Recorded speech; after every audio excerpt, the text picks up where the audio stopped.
Hello and welcome. This is EDC with Oaken and Kane. I am Oaken. And I'm Kane. And welcome to our living room. If you haven't noticed our little centerpiece here, it is a CJRB. If you're not familiar with the brand, it is a smaller budget company by Artisan Cutlery. And that's what we have here, the J1917-ODG. I'm sure you guys know what that means. Let's take a look. Ooh, so What do we have here? little bag there. Okay. And inside the bag, We have the knife. and so this is the CJRB Ria, or Ria. I believe it's Ria, R-I-A, and that's what we're going to go with for the rest of the video. Ria, right? Which one's? Ria. Ria. Okay. Ria is what we're... It's officially called the Ria. The Ria. Okay. So Micarta Scales. These are green Micarta. Nice. Okay. And we'll go ahead and just run through the stats real quick as Kane here Struggles to open. flips it about. So blade length is 2.95 inches. Blade thickness is 0.1 inch, 2.5 millimeters. Overall length is 6.86 inches. Close length or handle length is 3.9 inches. And weight is 2.12 ounces from Artisan's website, but on Blade HQ it is 2.20 ounces. So I'm not too sure if that is the Micarta one weighing a hair more or what. Handle thickness 0.42 inches, and it is on ceramic bearings, thumb stud actuation. And the steel is actually something really kind of interesting. It is Artisan Cutlery's new proprietary steel, AR-RPM9. It's very small. Hard to get on camera. Not gonna happen. Okay. It's there. Believe us. It's Yeah. there. So, to be honest, I've kind of tried to find out a little bit more about that steel. Let's give it one more try, see if we can... A little bit. You can kind of see it there. Yeah, there we are. There we are. You can kind of see it. But tried to find out a little bit more information about the steel itself as far as composition, carbon, chromium, all of that jazz. And couldn't really find out a whole lot beyond...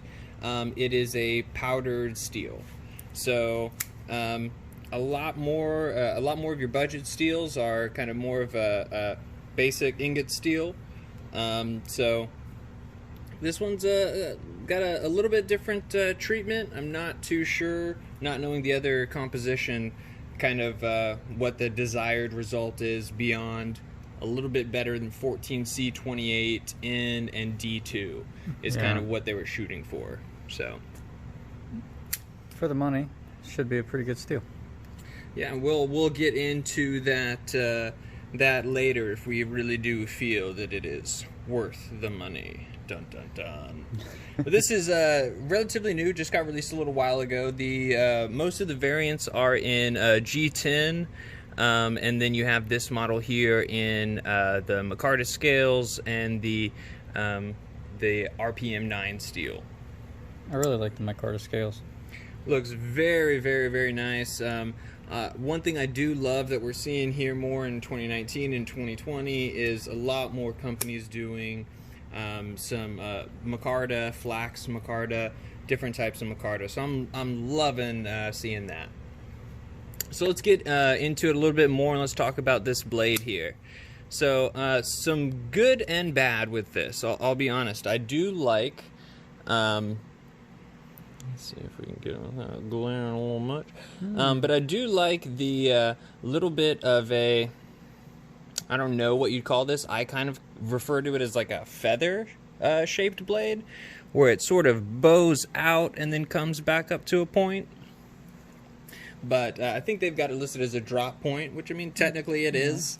I feel like to a certain extent, once you are adding in a couple different features, i.e. like a recurve, tanto, different sort of things like that, kind of gets a little confusing on what you'd really class it as well as I don't think it really matters to a certain extent, you know. It is, but we're going to go with a feather-shaped blade. I like that because it kind of bows out a little bit. Yeah. But very pleasing to the eye. Real nice, a good satin finish with full flat grind. Yeah. Satin finish. Now I do wish they had done the sharpening choil. The sharpening choil. Sharpening choil. Sharpening choil a little bit better. You can see you got a little bit of a smile there by the Ricasa. Could be done better. I'll be honest, I'm going to be a little more nitpicky on some higher end knives. This kind of coming in more of the budget realm wasn't a huge downside to me.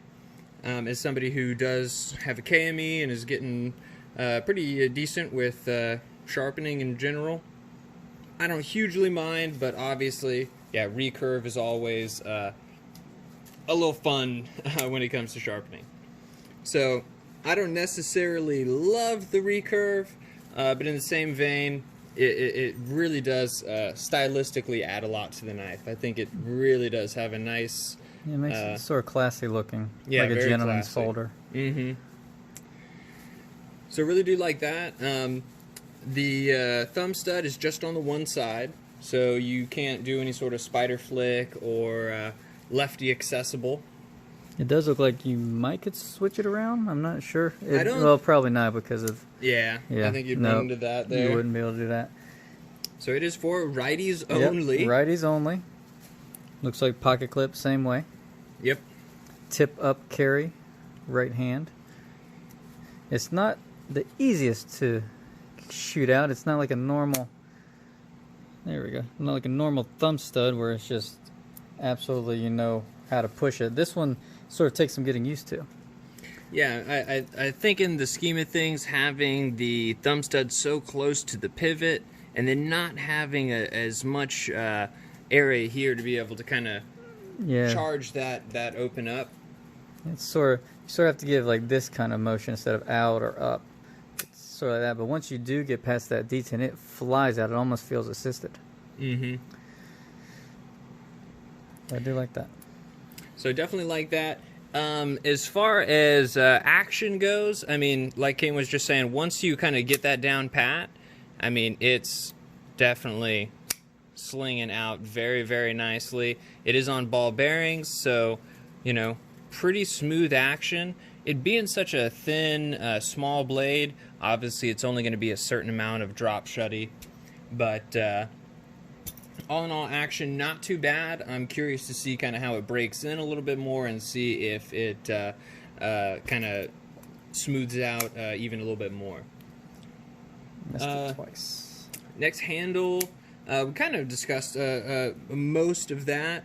Let's get another close-up of that gorgeous micarta. Mm-hmm.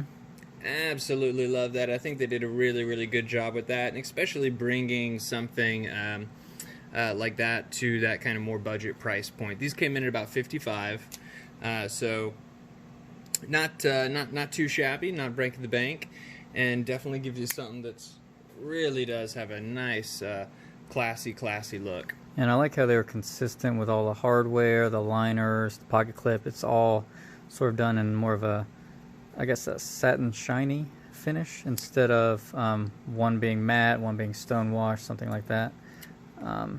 Makes it look really nice. Mm-hmm.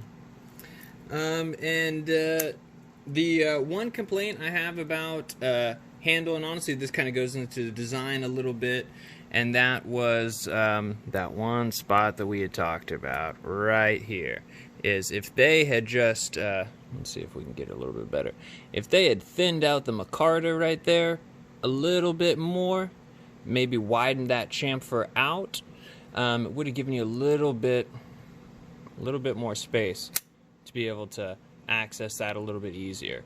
So not too bad, but definitely something that I feel like, ooh, if they had just done one more rough draft of it, they probably would have knocked that out of the park. One thing I was worried about was the little tiny space they've got here for your lock bar access.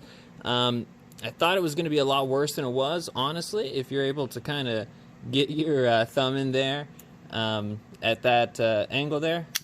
Failed flip. That was great. Keep that hand there. It's not too bad. So I definitely was hesitant about how unlocking this little beast was going to be, but it wasn't too bad. Not too shabby at all. No, you can sort of get your thumb in there with that hole and get it pretty easily if you have, I guess, smaller, thinner fingers. It's not too bad. Next, ergos.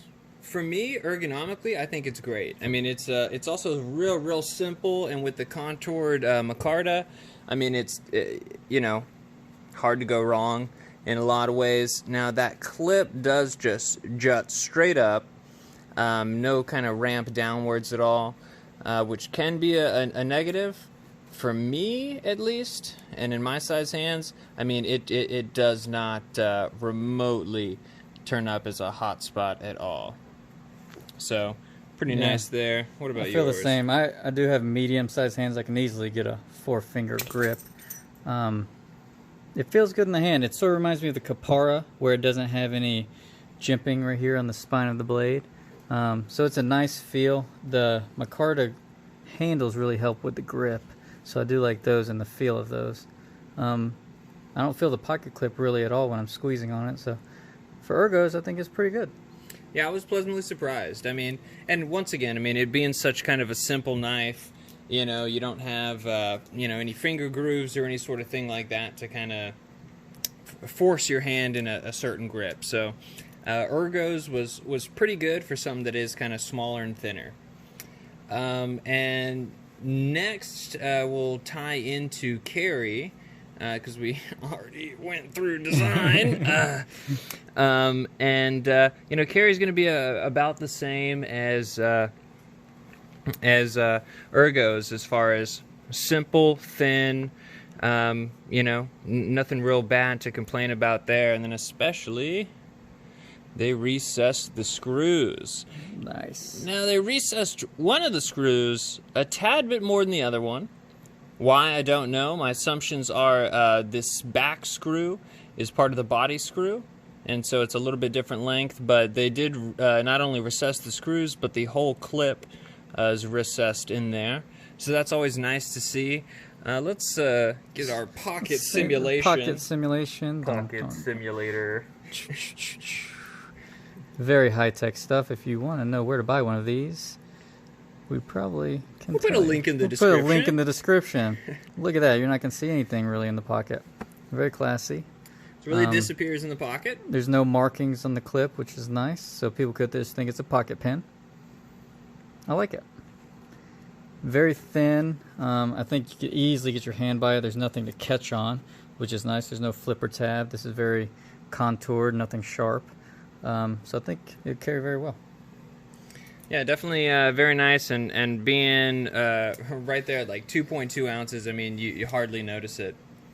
And then wow factor, execution, kind of what, a little bit, I guess, what makes this kind of stand out against the rest? And to me, it's really the two things, This beautiful micarta, of course. I'm a sucker for micarta, so that'll be brought up enough. You'll probably do a drinking game with how many times I've said micarta in this video. So looks real nice. And then me personally, I love that blade shape.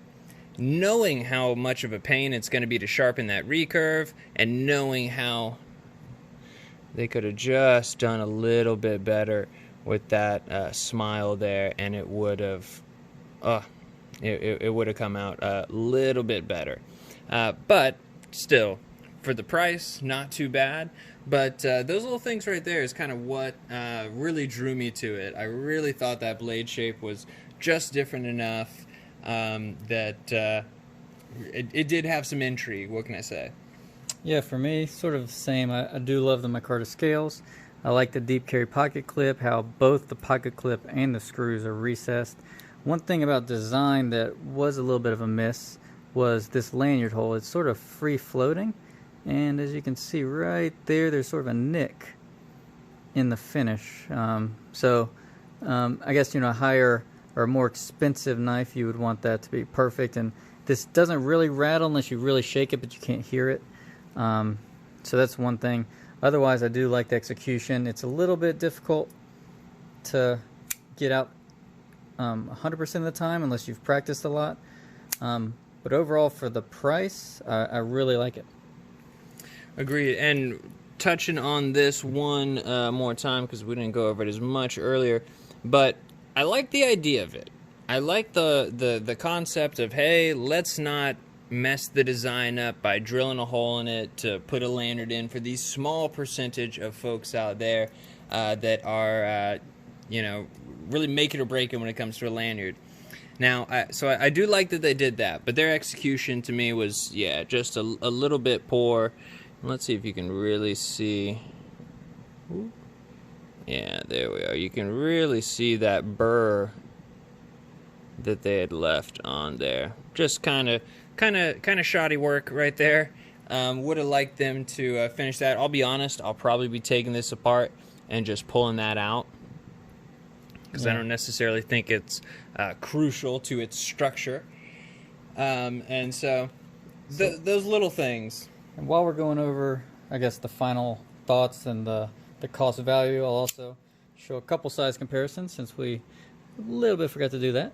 I definitely forgot to do that. Yep. Okay. So forgot to do that. Okay, so here we have a Kershaw Leak, very similar in size. Here we have a very kind of comparable knife that you just might see a living room brawl. We actually might need to separate them a little bit now so we don't get into one, but the Civivi McKenna. Here's the Dragonfly by Spyderco. A little bit longer, both the handle and the blade. The Wii Rectifier. Sage 5. It's actually pretty comparable. Obviously, the CJRB is a lot smaller. I just want to put this in because of the Micarta. But the little Bastinelli Drago, I think. Drago? I'm not. Drago, something like that. I don't know, but it's beastly. Love that thing. Spyderco Smock. Let's do the sandwich with the Capara. Good bit smaller than both of those. The CRKT poop knife. Always got to do a PM2. Probably closer to the size of a PM3, which we don't have on hand. And here's Spyderco Tenacious.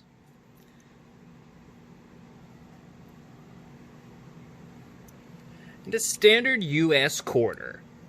So notice it's roughly bigger, longer, wider, thicker in all dimensions than that. We'll just leave this over here for now. Oh, it's like a tube of toothpaste.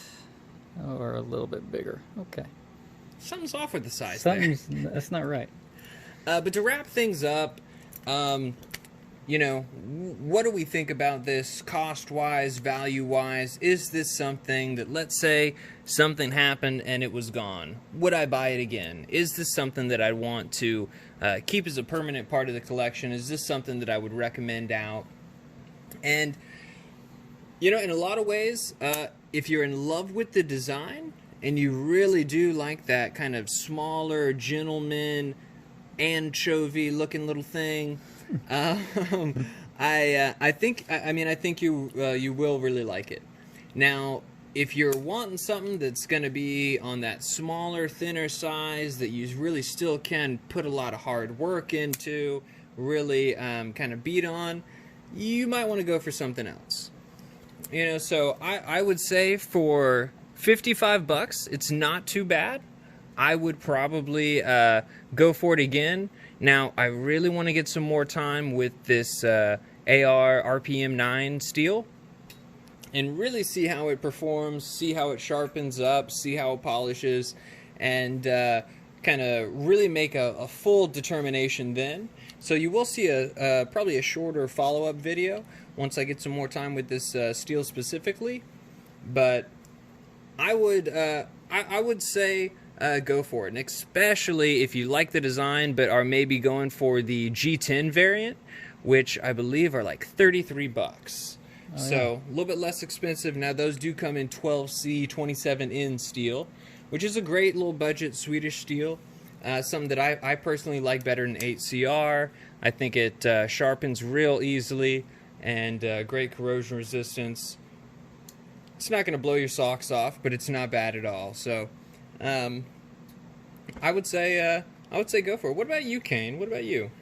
I do like it, especially with the scales that are on here. I do think that $34 is an awesome price for G10. You know, puts you in like the tenacious category with the G10 scales. But this is 8CR13 MOV. So I like this steel theoretically a little bit better. We'll see with longer term use. But I do think this is sort of like a gentleman's knife.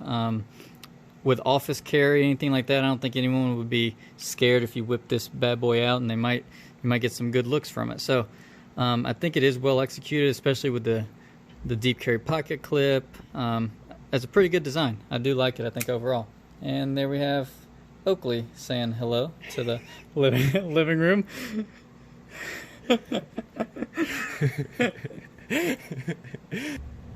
So, thanks for stopping by, and appreciate you taking a look at this CJRB Ria.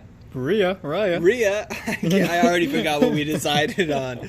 But anyway, yeah, we will, like I said, be doing a video a little bit later to kind of talk more about this steel if we're able to find out any more information, as well as to really kind of show how the steel holds up long term.